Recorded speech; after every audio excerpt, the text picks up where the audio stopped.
So the drag settings on your reels and rods and setups is often a very overlooked aspect of bass fishing, I feel like, and is a very important one and can be a huge difference maker in how many bass you catch. So there's basically going to be three different setups where you're going to adjust your drag accordingly, and the first one is going to be a finesse fishing setup, a finesse spinning setup even more specifically. And whether you're using braided line or fluoro or mono, whatever it is, I always run straight braid to a fluorocarbon leader 100% of the time. It's just what I prefer. I think it's just the best setup, but whatever your line choice is, you're going to want that drag fairly loose. You want to be able to pull it out fairly loose. You want it tight enough to where you can set the hook and no tighter. That's kind of the way I look at it. If a bass wants to make a run once you've already hooked it, you want it to be able to pull a few feet if it needs. When you set that hook, there should be a little bit of give, a little bit of drag should let out when you first set the hook. And the reason you want your drag pretty light on a spinning rod is you're using light line and light hooks.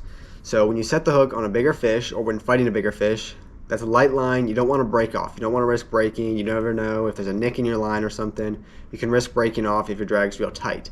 The next reason is you're using light hooks, and you can either bend out those hooks if you're putting too much pressure on the bass, or if it's only like skin hooked, it's a real thin, real small, real sharp hook.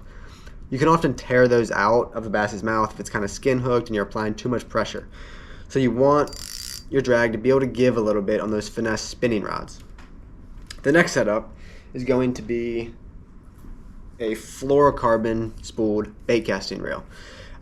This is going to be like your crankbait rod, maybe your chatterbait, your glide bait. Anytime you're using fluorocarbon on a bait casting reel, you want there to be a little bit of give again in that drag. Nowhere near as much as the spinning rod. You don't want it to just be able to run drag out.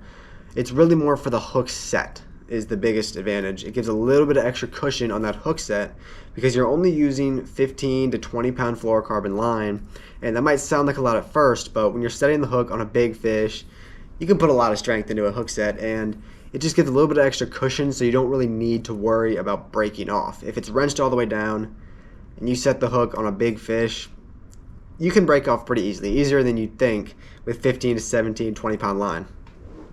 Another reason is it also helps not to tear those hooks out of the bass's mouth. Again, similar to the finesse setup, a lot of crankbaits are notorious for this. The crankbaits ultimately are almost finesse hooks. They're real small, short shank hooks, and if you have too much power, not enough give in your drag and your line, you can tear them out pretty easily. And the glide baits are another bait that are notorious for easily being able to torn out of a bass's mouth. So the extra little bit of give on that drag just allows you to essentially have that extra cushion you need when setting the hook so that you don't break off or tear those hooks out of the bass's mouth. Now, how much? You gotta pull pretty hard to get it out of there, but again, it's nowhere near how loose the spinning setup is, but it's not wrenched all the way down. You want there to be a little give. If you really pull on it, you can get some out. And then the third setup is going to be your straight braid bait casting reels. This is 50-pound braid. Maybe you're fishing a frog, a flipping setup, or a swim jig. You want that drag all the way wrenched down. When you're using straight braid, you need ultimate power. That's what it's all about. You want to set the hook quick, drive those hooks in as far as possible, as deep in that bass's mouth as possible, and then you also need that strength to immediately get the fish out of wherever it is. Usually with straight braid, you're going to be fishing heavy vegetation, heavy cover, and you need to get that bass out of there very quickly because it can be a big pain if it gets down, rooted in there, and you didn't get it out in time. So you want that drag wrenched all the way down, no give. You want ultimate power when you're fishing straight braid on your bait casters. So to recap it real quick, finesse setup, anytime you're using a spinning rod pretty much.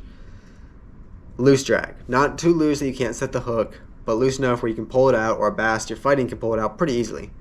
Fluorocarbon bait caster, a little bit of give, but not a lot. You don't want the bass to be able to pull it out on its own when you're fighting the fish, but you want there to be a little bit of give when you're setting that hook.